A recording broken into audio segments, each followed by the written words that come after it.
Réunion diplomatique dans le format Normandie à Paris sur le conflit ukrainien. Les parties ont réaffirmé leur volonté de préserver le cessez-le-feu dans la région.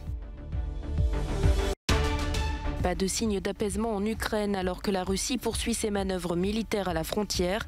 Les pays de l'OTAN maintiennent leur soutien au pouvoir de Kiev.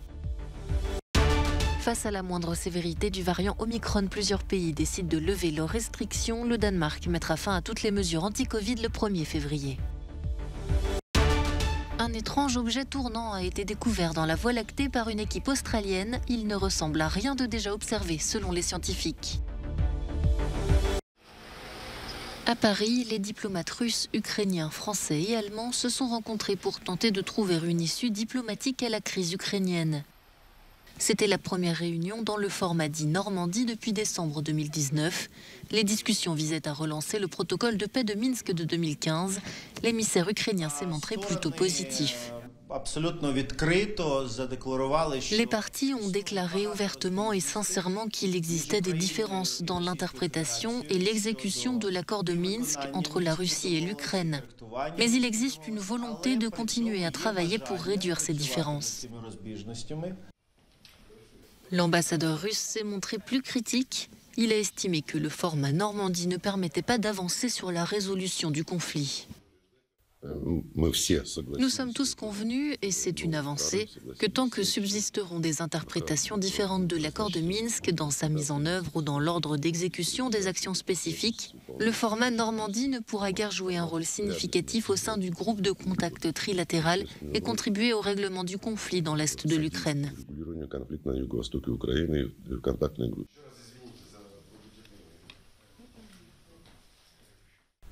Les discussions entre les conseillers politiques d'Ukraine, de Russie, de France et d'Allemagne à Paris ont duré plus de 8 heures. La déclaration finale réaffirme que les accords de Minsk constituent la base du format Normandie et souligne le soutien au respect inconditionnel du cessez-le-feu dans l'est de l'Ukraine. Elle indique que toutes les parties sont déterminées à réduire les désaccords actuels et sont prêtes à se réunir à nouveau dans 2 semaines à Berlin. À Moscou, l'ambassadeur américain John Sullivan a remis la réponse de l'administration américaine au projet russe de traité bilatéral sur les garanties de sécurité qui demande notamment le retrait de l'Ukraine de l'OTAN. Washington a indiqué soutenir le droit de l'Ukraine à poursuivre son adhésion. En pleine phase de tension entre Moscou et les pays de l'OTAN autour de la question ukrainienne, plus d'une vingtaine de navires de la flotte russe ont commencé des exercices militaires en mer Noire. Selon le ministère de la Défense russe, ils s'inscrivent dans une série d'entraînements prévus en janvier et en février. À terre, Moscou renforce ses troupes par l'envoi de tanks dans la région de Rostov qui borde les régions ukrainiennes de Donetsk et Louhansk. Notre correspondante à Kiev nous fait part de l'atmosphère qui règne dans les couloirs des institutions de la capitale. Ici en Ukraine, les politiciens de haut niveau affichent un visage courageux et atténuent la menace que représente le renforcement actuel des troupes russes à leurs frontières. Le ministre des Affaires étrangères a déclaré que le nombre actuel de soldats est insuffisant pour une attaque complète et le président du pays a déclaré à plusieurs reprises que la situation était sous contrôle. Au sein de l'OTAN, les réactions s'enchaînent. Alors que Washington réitère sa détermination à défendre l'intégrité territoriale de l'Ukraine, la Roumanie, qui partage sa frontière nord avec le pays, a indiqué se tenir prête à recevoir des troupes de l'Alliance occidentale sur son sol.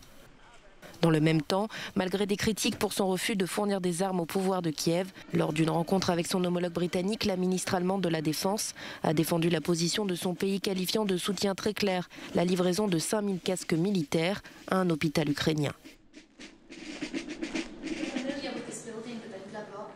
Le gouvernement allemand a clairement convenu que nous n'enverrons aucune arme de guerre, aucune livraison d'armes dans les zones de crise car nous ne voulons pas alimenter encore plus ces conflits. Et je crois que dans ce cas, c'est la bonne chose à faire.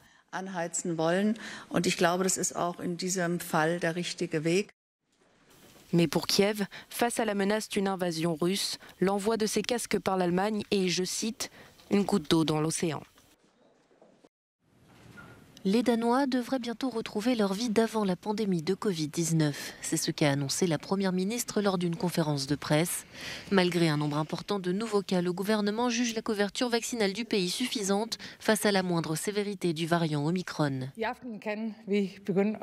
Ce soir, nous pouvons commencer à relâcher la tension et à retrouver le sourire, car aujourd'hui est une étape importante. Nous avons de très bonnes nouvelles. Nous pouvons maintenant lever les dernières restrictions liées au coronavirus au Danemark. La levée des restrictions entrera en vigueur le 1er février et mettra fin à la fermeture anticipée des bars et des restaurants, au recours au pass sanitaire et au port du masque. Certaines restrictions d'entrée sur le territoire resteront en place pour 4 semaines. En Autriche, le gouvernement a annoncé la fin dès lundi prochain du confinement obligatoire pour les non-vaccinés mis en place à la mi-novembre.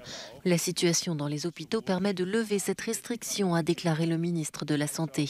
La vaccination obligatoire entrera, elle, en vigueur dès le 1er février. En raison du variant Omicron, les taux de contamination restent très élevés partout en Europe et de nouveaux records ont été battus mercredi en République tchèque et en Pologne. Toutefois, cette nouvelle vague est moins meurtrière car Omicron entraîne moins de formes sévères de la maladie.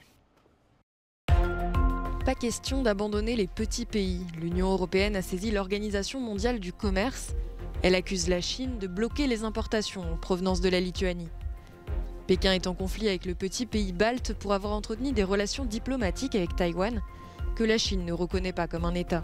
Mais le gouvernement chinois a aussitôt dénoncé les accusations de Bruxelles, qu'il juge sans fondement. Le géant de l'énergie australien Woodside quitte la Birmanie. La cause, des atteintes trop importantes aux droits humains. L'exploitant de gaz naturel liquéfié suit ainsi l'exemple du français Total Energy et de l'américain Chevron, qui ont tous deux annoncé leur retrait du pays la semaine dernière. Un an après le coup d'État et le début de la répression civile en Birmanie, qui ont fait plus de 1500 victimes, d'après les dernières estimations. Le prince Andrew, finalement devant un tribunal, après de multiples tentatives pour faire classer sans suite une plainte pour agression sexuelle sur mineur, le deuxième fils de la reine Elisabeth exige de pouvoir se défendre dans un procès civil à New York. Une américaine, Virginia Giuffre, accuse le prince britannique de l'avoir agressée sexuellement en 2001. Elle avait 17 ans à l'époque. Elles veulent jouer au foot, comme les autres. Les hijabeuses sont un collectif qui revendique le droit de garder leur voile en compétition, ce que la Fédération française de football leur interdit. Le débat a été relancé la semaine dernière par l'adoption à l'Assemblée nationale française d'un amendement qui interdit le port de signes religieux pendant les événements sportifs officiels.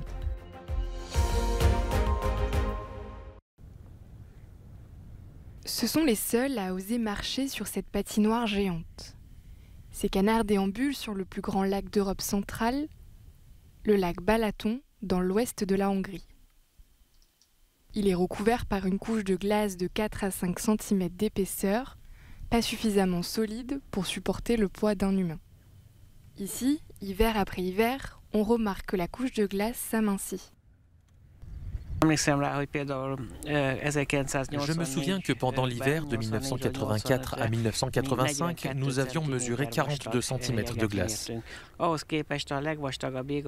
comparaison, la glace la plus épaisse mesurée ces dernières années s'étendait sur 22 cm.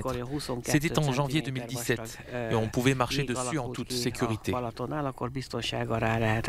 Selon le scientifique, sous l'effet du réchauffement climatique, les périodes de froid se font en effet de plus en plus rares, ne laissant pas le temps à la glace de se former. Les Hongrois se demandent maintenant si les générations futures pourront un jour de nouveau patiner sur le lac gelé. Un objet étrange vient d'être observé pour la toute première fois dans la Voie lactée. Découvert par des astronomes australiens, l'objet tournant est extrêmement brillant. Situé à environ 4000 années-lumière, il produit par ailleurs un important rayonnement électromagnétique 3 fois par heure, une fréquence qui n'avait jamais été observée auparavant. Cela laisse supposer qu'il pourrait s'agir d'un type d'objet complètement nouveau. C'est vraiment exaltant de trouver une classe d'objets entièrement nouvelle. C'est tout simplement incroyable. Dans ma vie, j'ai découvert un pulsar, une radiogalaxie, j'ai fait d'immenses relevés dans le ciel et j'ai trouvé toutes sortes de choses intéressantes. Mais il s'agissait toujours de types d'objets connus. C'est la première fois que je trouve quelque chose de complètement inattendu, un type d'émission que personne n'aurait pensé possible. L'équipe de recherche a pu observer le signal sur une large gamme de fréquences, ce qui signifie, selon l'équipe, qu'il s'agit probablement d'un processus naturel et non artificiel, c'est-à-dire envoyé par une autre forme de vie. Les chercheurs vont désormais s'employer à rechercher d'autres objets de ce type dans le vaste univers.